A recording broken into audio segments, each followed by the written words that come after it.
So we're going to take a brief time out from programming to talk about one of the great problems in computer science, which is called Tower of Hanoi. This is actually a recursive problem, or a problem that has a recursive solution, and it was proposed by Edouard Lucas, a French mathematician in the 1800s.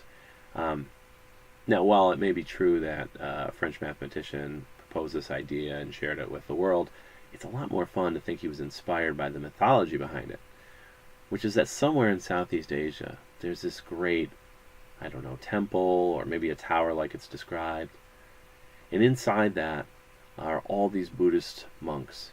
And these Buddhist monks are toiling over this series of discs, gigantic golden discs that are stacked on one of three wooden posts in the center of the temple.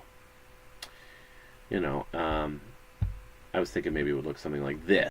Here is a gigantic set of discs stacked, 64. You can count them. I maybe spent some time using PowerPoint art on that, and you can see my happy little Buddhist monk there. He's ready to work on this. Now, the way the myth is that these monks have been working for since the beginning of time with these discs, moving them one at a time from one of the wooden posts, using the middle post, and eventually putting them on the final post.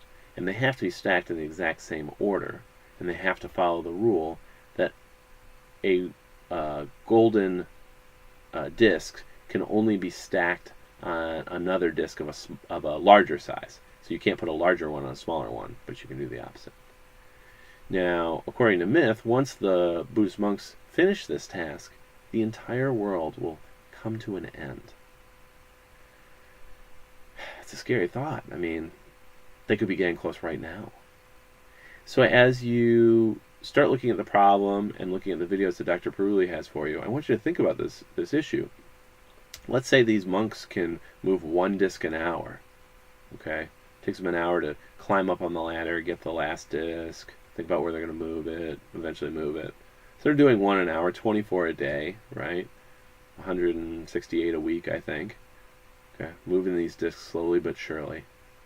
How long will we have before the entire world ceases to exist? It's a heavy thought. Enjoy.